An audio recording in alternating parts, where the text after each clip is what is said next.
اب رسول اللہ صلی اللہ علیہ وسلم جیسے بنو حارث بن کعب ہمدان ان قبیلوں ان علاقوں کی طرف اپنے جرنیل صحابہ اپنے مبلغ صحابہ بھیج رہے ہیں جہاں پہ اسلام قبول کرنے کی امید ہو. ان میں سے جو سب سے بڑا علاقہ یمن کا اس کو اسلام قبول کروا لینے کے بعد رسول اتنا بڑا علاقہ تھا رسول اللہ نے 5 ٹکڑوں میں اس کو تقسیم کر دیا تھا.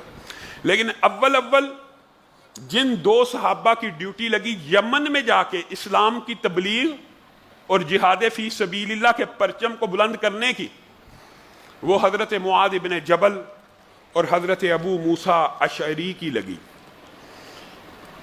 اور قربان جائیں حضرت معاذ ابن جبل کے اوپر. 12 سال کا نوجوان ہے، مدینہ میں کان میں آواز پڑی ہے کہ ایک نبی مکہ میں آیا ہے جو اسلام کی دعوت. 12 سال کا. کسی نے سمجھایا ہے؟ کسی نے ابھی تبلیغ کیا؟ نہیں. اسلام کو قبول کر لیا دل سے 12 سال کی عمر. 18 سال کی عمر میں مصعب ابن عمیر کے ساتھ جا کے رسول اللہ کے پاس بیعت عقبہ کرتے ہیں. اولین مسلمانوں میں سے شامل ہے، نوجوان ہے، کل عمر 40 سال پائی ہے. آج بھی نام زندہ ہے فقاہت کی وجہ سے، علمیت کی وجہ سے. اور یہ واقعہ تو ہر بچے مسلمان کو پتہ ہے. اور رسول اللہ صلی اللہ علیہ وسلم نے جو اکرام معاذ ابن جبل کا یہاں پہ کیا ہے اور پوری زندگی کیا ہے، چند ان واقعات اس حوالے سے بھی آپ کے سامنے رکھوں گا. پہلے یہ جب لشکر کو روانہ کر رہے ہیں معاذ اور ابو موسیٰ اشعری کو، تو کہہ رہے ہیں یسرا ولا تعسرا، آسانی پیدا کرنا سختی مت کرنا. بشرا ولا تنفرا، لوگوں کو خوشخبریاں سنانا، صرف جہنمی کے واقعات نہ سنانا، جنت بھی سنانا. لوگوں کو اچھی باتیں بھی بتلانا، اللہ کا خوف بھی ہے تو خوشخبریاں بھی ہیں. تتابعا ولا تختلفا، آپس میں محبت مودت قائم رکھنا. ابو موسیٰ اشعری اور معاذ بن جبل آپس میں صحابہ محبت قائم رکھنا اور آپس میں اختلاف پیدا نہ کرنا. یہ باتیں کہہ کے کہتے ہیں تم ایک ایسی قوم کی طرف جا رہے ہو جو اہل کتاب ہے. پہلے لشکر بھیجے تھے مشرکین کی طرف اور وہاں پہ سختی کے ساتھ حکم تھا. یہاں اہل کتاب کی طرف بھیج رہے ہیں تو نرمی کا حکم ہے اور نرم انداز ہے. معاذ آپ اہل کتاب کی طرف جا رہے ہیں، یاد رکھیے گا. جی ہاں، ان کو سب سے پہلے اللہ کی اور رسول اللہ کی دعوت دینا. یہاں پہ یہ نہیں کہا کہ تلوار نکال لینا، یہاں پہ تبلیغ کا پورا نصاب دیا. اور یہی تبلیغی نصاب ہے جو آج بھی امت، اگر کوئی بندہ تبلیغ کرنا چاہتا ہے اسی نصاب سے کرے گا. اسی نصاب سے سب سے پہلے توحید باری تعالیٰ اور ختم نبوت کی دعوت دینا. پہلا کلیہ، کوئی کلیہ نہیں ہے. نماز پہلے، سب سے پہلے توحید ہے، سب سے پہلے توحید ہے. رسول اللہ ابتدا توحید سے کر رہے ہیں. لوگ کہتے ہیں یار توحید نو چھڈو، نماز تے لا دو ٹھیک ہو جائے گا. رسول اللہ کا یہ نصاب نہیں ہے. رسول اللہ کا تبلیغی نصاب ہے معاذ سب سے پہلے توحید کی دعوت دینا، اس کے بعد ختم نبوت اور رسالت کی دعوت دینا. اگر وہ قبول کر لیں تو انہیں بتلا دینا کہ دن میں 5 نمازیں ہیں. اگر قبول کر لیں، اگر توحید قبول کریں تو 5 نمازوں کا بتلانا پہلا سٹیپ وہ ہے. کاش کہ آپ کے دل میں یہ بات اتر جائے. بعض لوگ پہلا سٹیپ نماز کو بتلاتے ہیں. توحید سمجھ نہ آئی تو نماز تبلیغ کا دوسرا نصاب ہے. توحید پہلا نصاب ہے. توحید اعمال کی قبولیت کے لیے شرط ہے. بندہ توحید پرستی نہیں ہے، معاہد ہی نہیں ہے، جو مرضی عمل کرتا رہے. ساری زندگی جنت میں داخل نہیں ہو سکتا، ساری زندگی جہنم سے نجات نہیں پا سکتا اگر عقیدے میں شرک موجود ہے. ہمیں پھر لوگ تلخ باتیں ہیں، دیکھو جی مشرک کہنے ہیں. اور بھائی ایک بندہ سجدے کر رہا ہے غیر اللہ کو، ان سے مانگ رہا ہے، پھر بھی ہم کہ یہ جی عمل شرک نہیں ہے. کیا کہ خاموش ہو جائے، کرتے رہو، کچھ نہ بولے. پتھروں کو، شجروں کو، حجروں کو، مزاروں کو سجدہ کرنے دیں. رسول اللہ کہہ رہے ہیں جا کے توحید سکھانا. اگر سمجھ آ جائے تو نماز کی دعوت دینا، اگر نماز سمجھ آ جائے تو زکوٰۃ کی دعوت دینا. اے معاذ ایک بات تو بتلائیے، ٹیسٹ لے رہے ہیں اپنے جلیل القدر صحابی سے. ایک بات بتلائیے، فیصلے کیسے کریں گے؟ رسول اللہ گویا بشارت دے رہے ہیں کہ آپ جائیں گے تو اسلام بھی لوگ قبول کر لیں گے اور آپ کو جنگ کرنے کی بھی ضرورت پیش نہیں آئے گی. رسول اللہ اگلی باتیں کر رہے ہیں. فیصلے کیسے کریں گے؟ کہا قرآن سے. کہا اگر قرآن میں وہ آیت کوئی واضح نہ ہو، کہا آپ کی احادیث جو آج تک سنی ہیں ان سے، کہا اگر میری احادیث بھی تمہیں سمجھ نہ آئے اس مسئلے کے بارے میں تو یہ ہے وہ اصول دین اور دین قیم، اور حضرت معاذ ابن جبل کا رسول اللہ کے سامنے بیان کرنا اور رسول اللہ کا اس کے اوپر ہوش ہونا، کہا پھر میں اجتہاد کروں گا، جو بات مجھے قرآن اور حدیث کے بہت قریب نظر آئے گی اسی کو اختیار کروں گا۔ رسول اللہ کا چہرہ خوشی سے کھل اٹھا۔ رسول اللہ حضرت معاذ کو شاباش دے رہے ہیں، اور جو انداز صحابہ نے رقم کیا عجیب ہے کہ غلام گھوڑے پہ بیٹھا ہوا ہے، یہ رسول اللہ نے معاذ کو روانہ کرتے ہوئے عجیب انداز اختیار کیا، خود گھوڑے کی لگام رسول اللہ نے پکڑی ہے، یعنی معاذ گھوڑے پہ بیٹھے ہوئے ہیں اور رسول اللہ گھوڑے کی لگام پکڑ کے معاذ کو نصیحتیں کر رہے ہیں اور ساتھ ساتھ چل رہے ہیں الوداع کرنے کے لیے۔ جب آخری لمحات آئے تو رسول اللہ کے منہ سے وہ الفاظ نکلے کہ جن کو سن کے آج بھی کلیجہ چیرا جاتا ہے، اے معاذ اگلی مرتبہ ہو سکتا ہے آپ آئیں تو یہاں پہ محمد صلی اللہ علیہ وسلم کو نہ پائیں، یہاں سے گزریں گے تو شاید محمد کی قبر ہوگی یا ان کی مسجد ہوگی۔ حضرت معاذ دارو کتار رونا شروع ہو گئے، اے اللہ کے رسول یہ جاتے جاتے کیا کلمہ کہہ دیا۔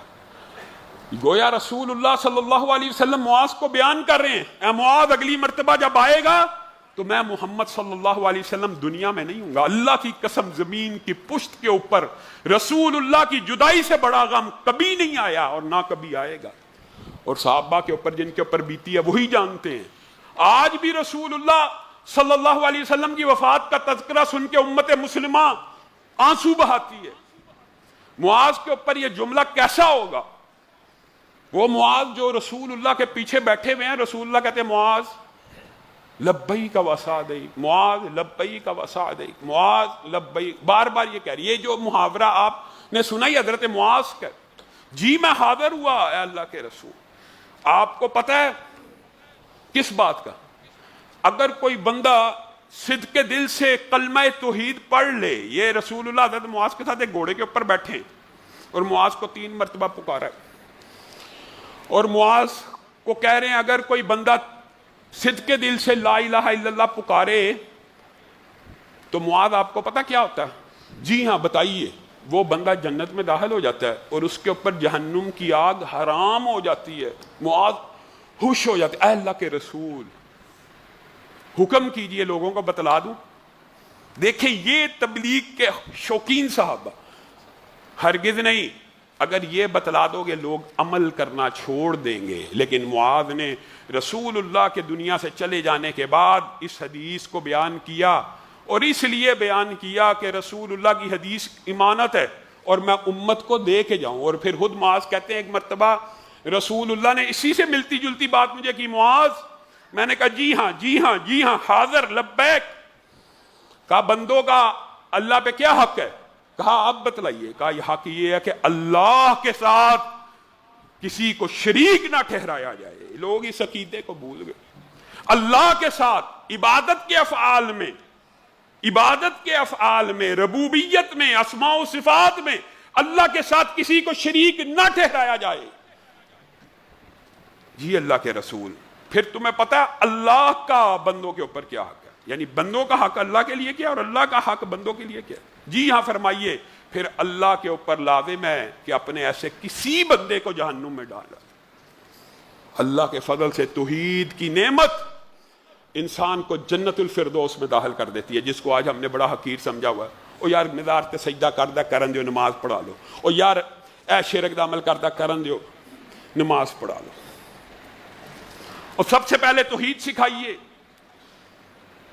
معاذ کو رسول اللہ صلی اللہ علیہ وسلم جو حدیث بیان کرتے ہیں، اور یہ جو باب ہے یہ فقہ کا، حضرت معاذ کی ایک استثناء آپ کو بیان کروں جو کسی صحابی کو نہیں ملی۔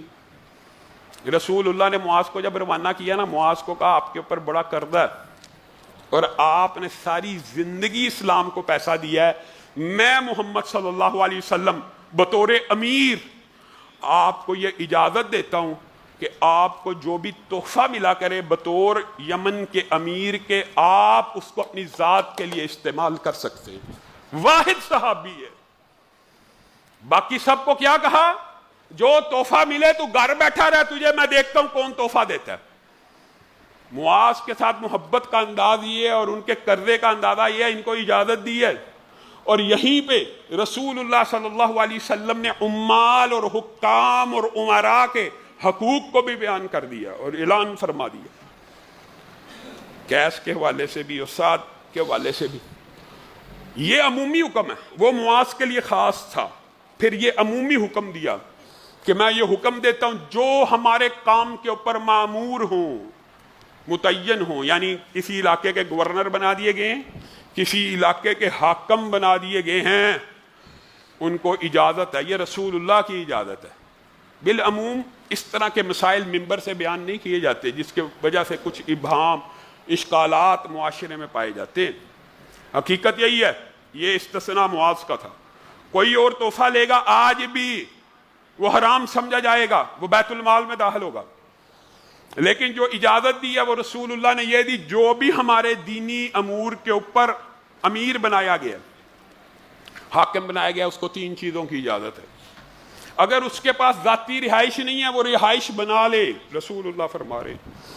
اگر اس نے شادی نہیں کی تو وہ شادی کر لے ریاست کے پیسوں سے، یعنی ریاست کے پیسوں سے شادی بھی کر سکتا ہے، اپنی رہائش بھی بنا سکتا ہے. اور اگر اس کے پاس سواری کا جانور موجود نہیں ہے تو ریاستی امور سر انجام دینے کے لیے ایک جانور بھی خرید لے.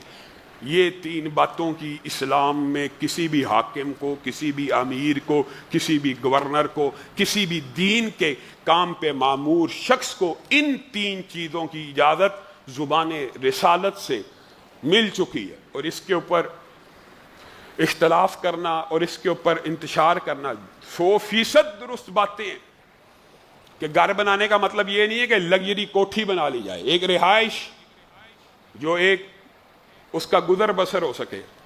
شادی کے اتنے اخراجات جو معاشرے میں عرف عام متوسط طبقے کے ہو اتنے، اور سواری بھی وہ جس سے امور ریاست کو سر انجام دے سکے، اتنے کی اجازت ہے. اور پھر معاذ ابن جبل ہیں، رسول اللہ کے رازدار ہیں.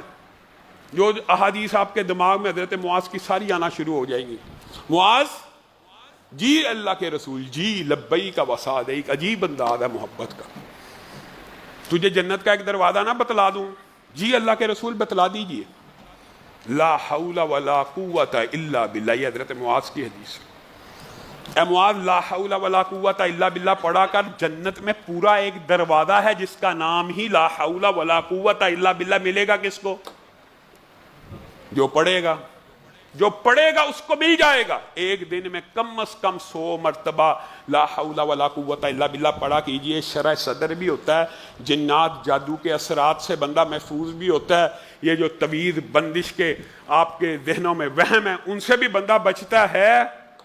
اور انشاءاللہ کل قیامت کے دن لا حول ولا قوت الا باللہ کا دروازہ آپ کو پکار رہا ہوگا، اے مجھے پڑھنے والے مجھ میں داخل ہو جا. اللہ ہم سب کو اس دروازے میں بھی داخل ہونے کی توفیق عنایت فرمائے. اے اللہ جو کہا گیا جو سنا گیا اس کو سمجھنے کی توفیق عنایت فرمائے.